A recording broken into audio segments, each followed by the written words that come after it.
Hello Bookish friends, welcome to my December wrap-up part 2. In this video, I will talk about the 7 books that I finished in the second half of December.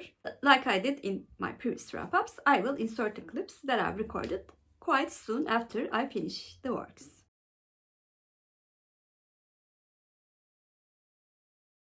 Today is the 19th of December and I finished the book that I was reading for my in-person book club. A Turkish historical fiction book, Yağmurun, Gelini by Sinan, Akyüz. In the beginning of this book, Şirar and Delal are engaged couple who are very much in love in a village near the Syrian border in Turkey in 1950s. However, Şirar is killed because of a landmine that is put in the borders on their wedding day, and Delal is faced with a choice. She either has to follow the brutal tradition which dictates that she should instead marry his brother-in-law, whom of course she sees as her brother, or go back from her hometown and never return back.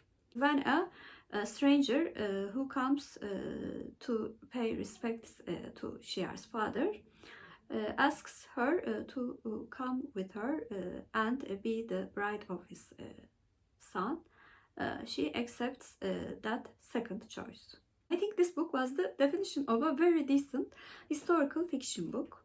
The plot was quite good and it also had a good tempo. The characters were constructed quite good and they were certainly three-dimensional. Emotional aspect of the book was very good and the writing was fine, although not very literary. So nothing was very good or bad, and I gave Yağmurun Gelini by Sinan Akyüz an 8 out of 10.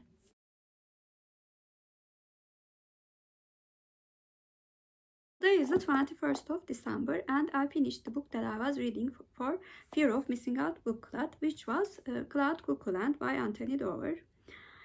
Gemma and Jack chose this book as the first book to read for the club because it was one of Alice's favorite books.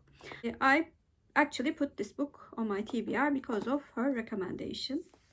In this book, we follow 3 timelines and 5 characters. This book is quite hard to summarize. I will read the Goodreads synopsis. In the 15th century, an orphan named Anna lives inside the formidable walls of Constantinople. She learns to read, and in this ancient city, famous for its libraries, she finds what might be the last copy of a centuries-old book, the story of Eton, who longs to be turned into a bird so he can fly to an utopian paradise in the sky.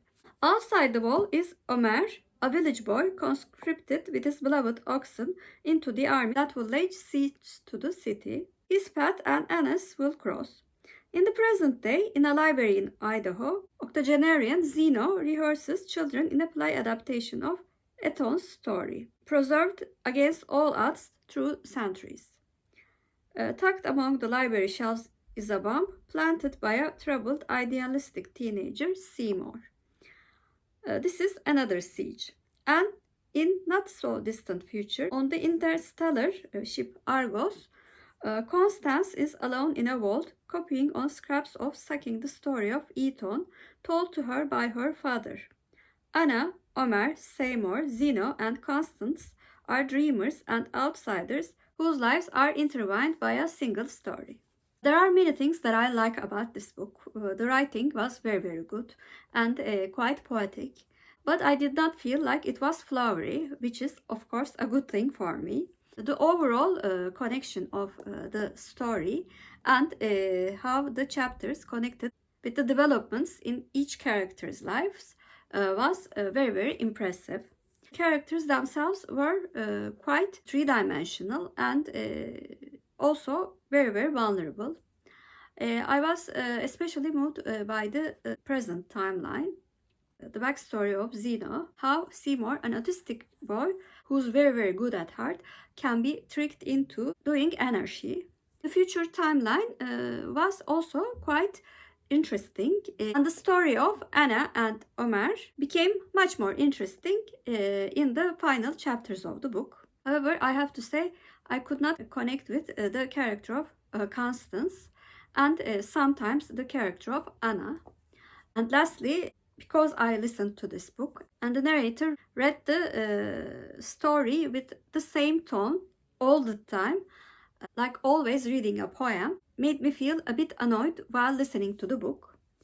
Considering all of these factors, overall I gave Cuckoo by Anthony Doerr an 8 out of 10.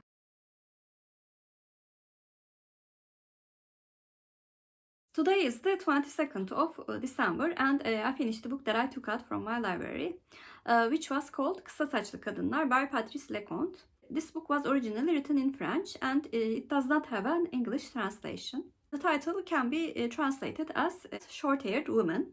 In this book we follow Thomas, who's in search of an ideal woman to marry, and he is also, of course, searching for love for the marriage. One of the main criteria of Thomas is that he wants to find a woman with short hair because he thinks that having short hair is a sign of confidence and ability to not be bound by the rules of society. This book was very easy to read for me. I actually read the chunk of it in just one day.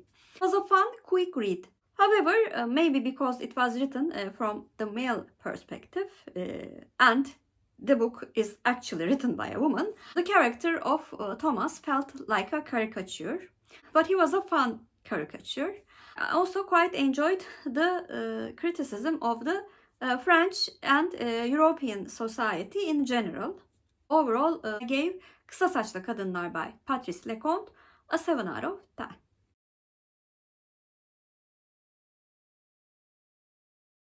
Today is the 26th of December and I finished the book that I was buddy reading with Laurie at Books, Ink and Paper. Because of end of the year business and also some personal things, I finished the book a bit earlier. This book is the continuation of one of my favorite books, The House at Cerulean Sea by T.J. Klune. It is titled Somewhere Beyond the Sea. In this book we continue to follow Arthur, Linus and the kids as they get along with their life. But when Arthur is asked for an integration for the house that he is managing, trouble ensues for our little family on the island on the Cerulean Sea. The addition of a child yeti to the family also brings out some novelty to the children's life. I actually adored some parts of the book, especially the parts in which the found family interacts with each other. The children's interactions were even better than it was in the first book. Some child characters were quite precious, especially Chastiny and Sal. They were my favorites, but all of the children actually had their special place in my heart while I was reading them. The writing was generally very good, like all of the T.J. Klune books that I've read. Aside from all of the praises, I have a big but. The message in this book is a message that I completely agree.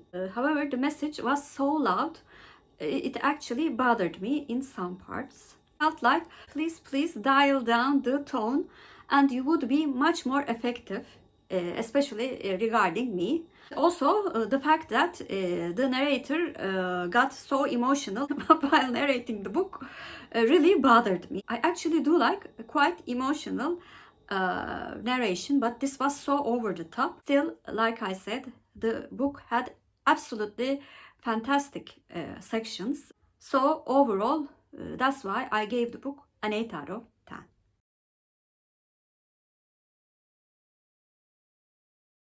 Today is the 29th of December and I finished the second book in Before the Copy Gets Cold series, Tales from the Cafe by Toshikazu Kawaguchi. In this book we continue to follow the time travel occurrences that happens in Cafe Funicula in Tokyo. In this cafe the time travel happens with many rules. Two of the most important rules are you have only time go back to the past or go into the future in the time before the coffee gets cold. And also, if you go back to the past, no matter what you do, you cannot change the present situation. Like the first book, four people's time travel adventures are featured in this book as well. A man who goes back to see his best friend who died 22 years ago. The son who was unable to attend his own mother's funeral. The man who traveled to see the girl who could not marry. And the old detective who never gave his wife her birthday gift. This might be a bit controversial opinion. I certainly did like this book much more than the first book. First of all, the thing that bothered me the most was the constant repetition of the rules in every story.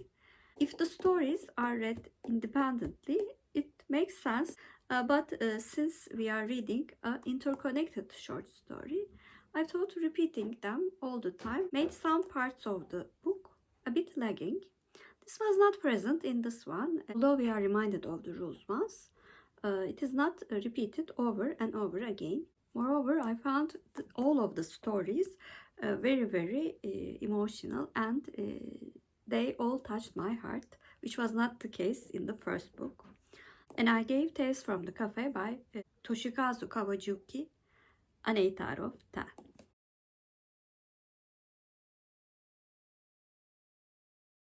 Today is the 31st of December, and I finished one book late yesterday evening and one book today. The book that I finished yesterday evening was a spontaneous buddy read that we decided to do with Marilyn, which was another Agatha Christie book, Murder in Mesopotamia. This book was a reread for me. But of course, I'm always up to reading an Agatha Christie. In this book, belonging to Poirot series, we follow the narration of an English nurse who comes to Iraq to take care of a baby. But when she is not needed, she receives an offer from a doctor who's an archaeologist to take care of his wife who has been suffering from poor nerves. When she goes there, she discovers that there is tension all around the exhibition. When the wife, Louise Ledner, is killed, Poirot, who's visiting Iraq, is called upon to solve the murder. There's something about this book that really fascinates me.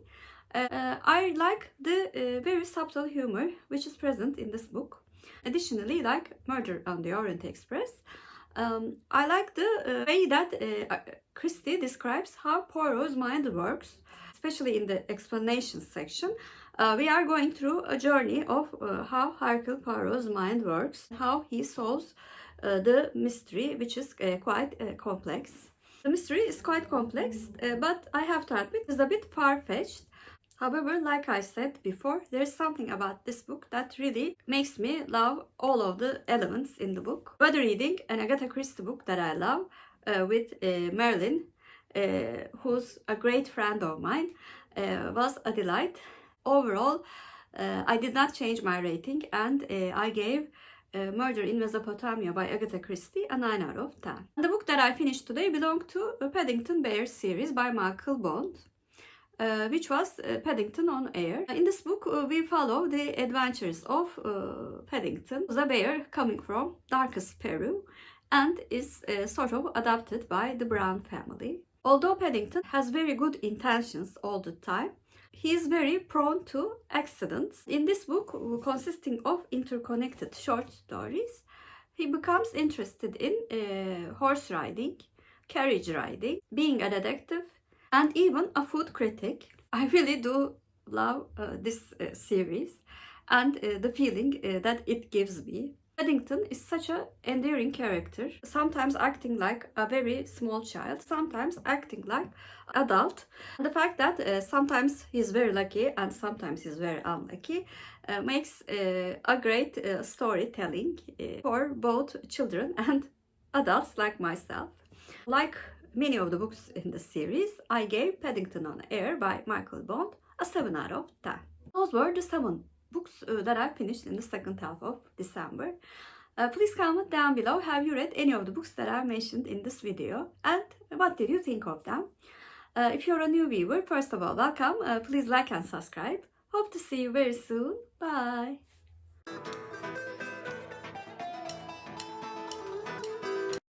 For Turkish word of the day, I'm going to choose air. Air means hava in Turkish, and hava is our Turkish word of the day. Have a good day.